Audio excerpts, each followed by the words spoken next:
कृति जैन जबलपुर से पूछती हैं, नमोस्तु महाराज जी। हमारे परिवार के लोग हमको कुछ भी नहीं मानते, हमारे लिए कुछ करते नहीं, फिर भी बदले में हमसे कुछ चाहते हैं। उनके लिए पलकें बिछाए रहें। फिर मेरे माता पिता जी कहते हैं कि हमको भगवान ने इस लायक बनाया है, तो करेंगे गर्व से। महाराज जी, हम क्या करें? हमें गुस्सा आता है जब वो हमारी उपेक्षा भी करते हैं और हमसे कुछ उम्मीदें भी रखते हैं।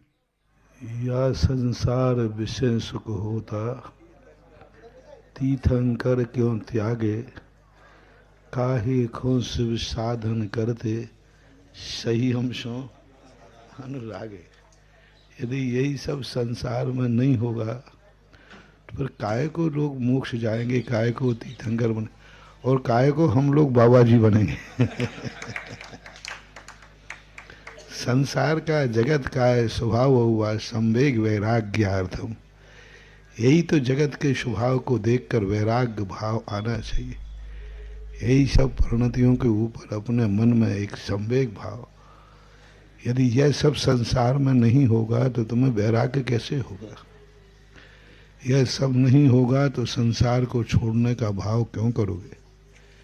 इसलिए जो कुछ भी संसार में हो रहा है सब अच्छे के लिए हो रहा है, क्योंकि ऐसा होगा तभी तुम्हारा राग कम होगा। तुम वैसे तो राग छोड़ने वाले हो नहीं।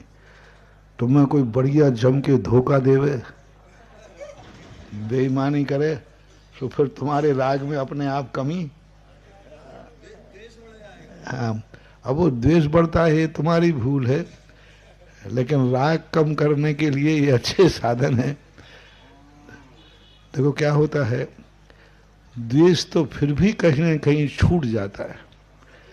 हमने देखा है द्वेष के भाव ज्यादा नहीं है, राग के भाव बहुत ज्यादा। द्वेष के भाव हमने जितने भी शास्त्र में उठाए, अभी तक हमें द्वेष वाला भाव मात्र पारसनाथ के जीवन में मिला 10 भाव का। इससे ज्यादा का कोई हमें द्वेष वाला नहीं मिला। लेकिन राग वाले भाव तो इतने मिले कि गिनती नहीं लगा पा रहे।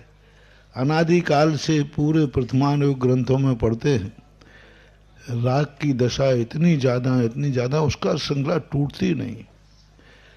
जैसे किसी व्यक्ति को क्रोध आता हो तो वो अब स्वयं को भी बुरा लगता है, दूसरे को भी बुरा लगता है।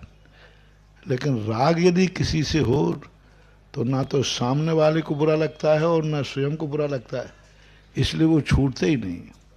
इसलिए जहां भी लोग कहा, पंडित जी साहब दौलत राम जी ने इसलिए कहा, राग आग दह सदा तात क्षमामृत छे, चिर भजे विषय कषाय अब तो त्याग पद निज भेये। राग की बात कही। कुंदकुंद स्वामी ने भी राग को मुख दया, रत्तो बंदधिकम मुंचति जीवो विराग संपन्नो, ऐसो जड़ों विदेशो तम्मा कम्मेशु माँ रज्य।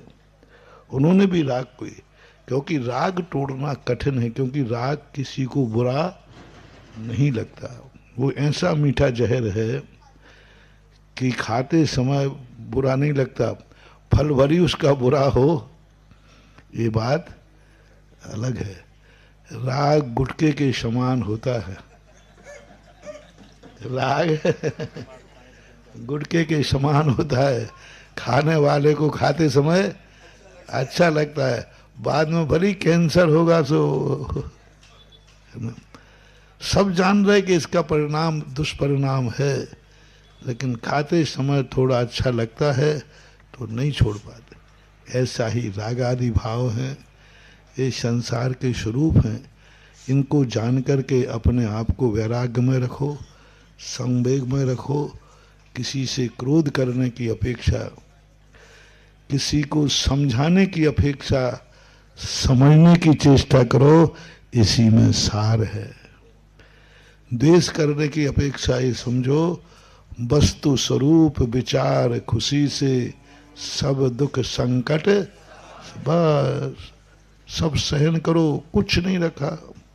सामने वाले को जो करना है उसको करने दो, उसका कर्मन तुम्हारा उनका है, तुम्हारा तुम्हारा है।